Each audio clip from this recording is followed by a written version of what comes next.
நீங்களும் உங்க 3 ஃப்ரெண்ட்ஸும் அந்த 2nd ஃப்ளோர்க்குள்ள போய் பார்க்கும்போது, அந்த 2nd ஃப்ளோர்ல இருக்க ரூம் யூஸ் பண்ற மாதிரி புதுசா இருந்திருக்கு. அப்போ அங்க யாராவது தங்கிட்டு இருக்காங்களா? இல்ல வேற ஏதாவதா இருக்குமா? இந்த கேள்விக்கான பதில் அந்த ஃப்ளோர எக்ஸ்ப்ளோர் பண்ணா தான் தெரியும்னு, நீங்களும் உங்களோட 3 ஃப்ரெண்ட்ஸும் சேர்ந்து அந்த ஃப்ளோர எக்ஸ்ப்ளோர் பண்ண போறீங்க. இப்படி நீங்க குதிச்ச ரூம்ல இருந்து வெளிய வந்து பார்க்கும்போது, அந்த காரிடோரே நல்லா தொடச்சு வச்ச மாதிரி அவ்ளோ பளபளன்னு தரைகளும், அங்க இருக்கிற லைட்டும், அங்க இருக்கிற ஒரு ஒரு விஷயமும் புதுசா டெய்லி யாரோ யூஸ் பண்ணிட்டு இருக்க மாதிரியே இருக்கு. அப்போ உண்மையாலேயே அங்க யாரோ தங்குறாங்களா? இல்ல வேற ஏதாவது இங்க இருக்குமான்னு நீங்க பயத்தோடயே அங்க இருக்கிற ஒரு ஒரு ரூமையும் எக்ஸ்ப்ளோர் பண்ணிட்டு இருக்கீங்க. இப்படி நீங்க குதிச்ச ரூம்ல இருந்து 3 ரூம எக்ஸ்ப்ளோர் பண்ற வரைக்கும் எதுவும் பெருசா வித்தியாசம் தெரியல. ஆனா 4வது ரூம் கிட்ட போகும்போது தான் உங்க 4 பேருக்கும் ஒரு பெரிய அதிர்ச்சி காத்துக்கிட்டு இருந்தது.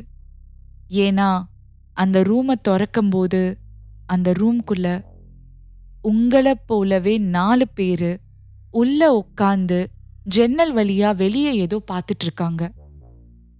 அந்த 4 பேர் யாருன்னு தெரியாம, நீங்களும் யாரோ 4 பேர் இங்க வாழ்றாங்கன்னு நெனச்சுட்டு, நீங்க அவங்கள கூப்பிடுறீங்க. நீங்க கூப்ட்டதுக்கு அந்த 4 பேரும் பொறுமையா திரும்பி பார்க்குறாங்க. அந்த 4 பேரும் வேற யாரும் இல்ல. நீங்க தான். நீங்க எல்லாரும் பயத்துல கத்துறீங்க. கத்துனதுக்கு அப்புறம் அவ்வளதான். இப்போ அந்த இடமே நீங்க கத்துன மறு நிமிஷம் பாழடைஞ்சு போன மாதிரி மாறுது. நீங்க 4 நண்பர்களும் அந்த மாளிகையிலேயே மாட்டிக்கிட்டீங்க. இதுக்கப்புறம் உங்களுக்கு இருக்கிற அவகாசம் வெறும் 30 நாளு தான். இந்த 30 நாளுக்குள்ள வேற 4 பேரு வந்து உங்கள இங்கருந்து விடுதலை செய்யணும். அவங்களோட ஆன்மாவ இந்த மாளிகையில அடைச்சு வச்சுட்டு, நீங்க 4 பேரும் இங்கிருந்து தப்பிச்சிரலாம்.